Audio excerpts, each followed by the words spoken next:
So good evening, everyone. I'm Allie. And I'm Yanine, and this is Meet the Press.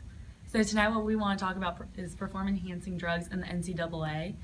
So obviously these have been a problem since the 1960s, and there's an anabolic steroid that we're worried about, a stimulant, human growth hormone, and supplements. So PEDs are a real threat to the athlete and the fair play. What my main issue is with the NCAA right now is that at this point the policies, penalties, and drug testing are inconsistent among different programs. So for an example is, let's say we go to Florida State. So let's say a player gets caught with some kind of performance-enhancing drug. That player could be set out for a whole season or even just half the season, but a different player at a different school could be set out for one game.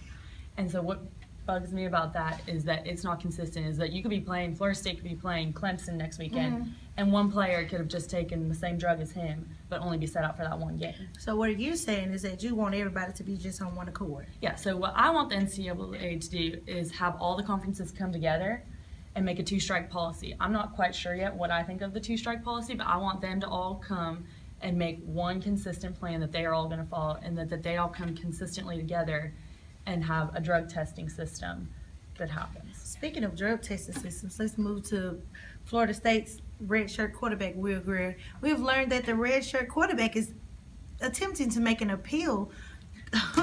As the saying goes, you do the crime, you do the time. He knew the rules and regulations, and even before you join the league, you must sign a consent form saying that you understand the rules and regulations of the particular sport that you are trying to play. He made the choice, so I strongly believe that he should get more than a year. Why? Because he needs to think long and hard about the consequences and the choices that he made.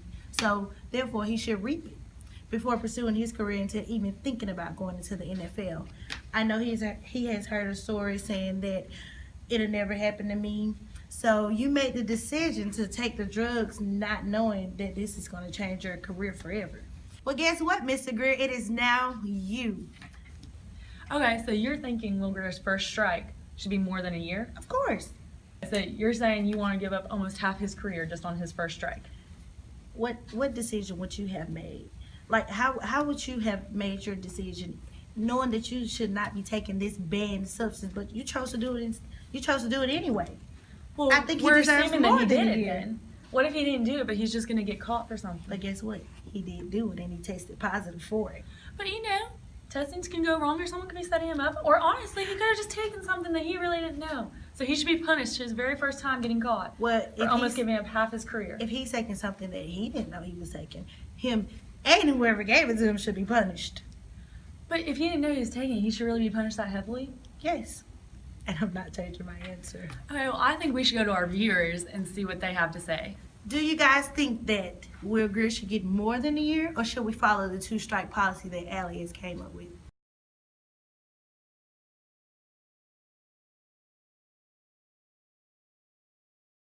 Coming up, we have Bo and Nicole speaking on the current issues of head injuries in sports. Concussions were once thought to be a part of the game, something you could just shake off after a big hit. But research has shown us much more than that, revealing lasting effects and permanent damage. There have been rule changes to many sports recently to limit the opportunity for concussion-producing contact. Flagrant 2 fouls in basketball and targeting penalties in football are just a couple. Leagues have also put emphasis on education of symptoms and the recovery protocol to ensure that if a head injury does occur, the athlete is safe and can immediately enter the recovery phase. The problem with diagnosing a concussion is there's no x-ray or definitive test that can be performed on the sideline. A lot of times the decision comes down to the athlete's self-reporting and a team doctor's judgment call. This leads to scary situations we've seen in recent weeks of athletes returning to the field of play after sustaining head injuries. Oklahoma quarterback Baker Mayfield took a helmet-to-helmet hit that clearly left him dazed, but he was allowed to return to competition with 13 minutes left in the first half, but then was pulled at halftime after reporting head injuries or headaches and nausea. Another example happened in the basketball court of Central Arizona, where guard Trace DeMeff was struck in the head and sent to the floor and staggered towards the sideline. Play was allowed to continue and even received a pass and made a three-pointer before falling back to the floor and timeout was called. The worst this year comes from Washington State, where quarterback Luke Falk was pulled from the game in the second quarter with a concussion, only to return after halftime. He was then allowed to play the next week, where he suffered another head injury and had to be carted off of the field. These oversights in diagnosing and treating concussions can put these athletes in serious danger.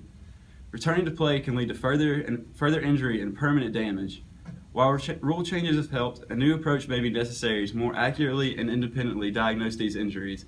And here to introduce technology to do just that is Nicole Gleaton. Thank you, Bo.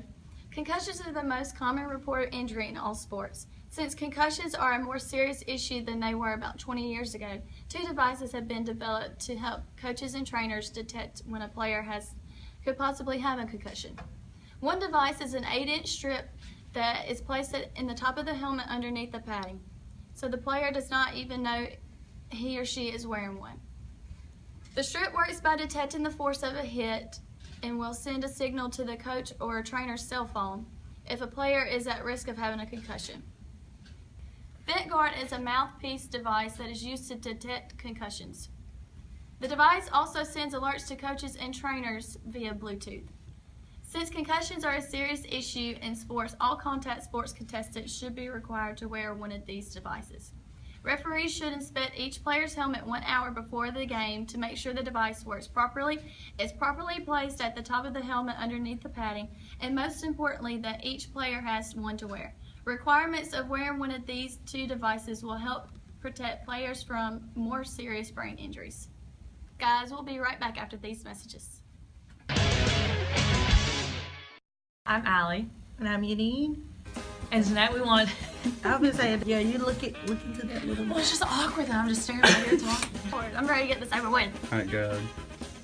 How's am I sounding stupid? Required to wear one of these devices. I'm reading it too much on. So, good evening, everyone. I'm Allie. Oh wait. VentGuard is another device used to detect. VentGuard is another device used to detect. This is such a tongue twister. VentGuard is another device used to detect. I'm gonna breathe for a second. Calm me down. You ready, Bob? Because I'm about to get ready to say, well, guess what, Mr. Girl? Oh, well, guess. Oh, I started getting into it. Hold on. VentGuard is a mouth device to detect the concussions. A mouthpiece. See, words just come out of my mouth that aren't even. It's okay. We're gonna get this. VentGuard is a mouthpiece device that is used to detect concussions. The device also sends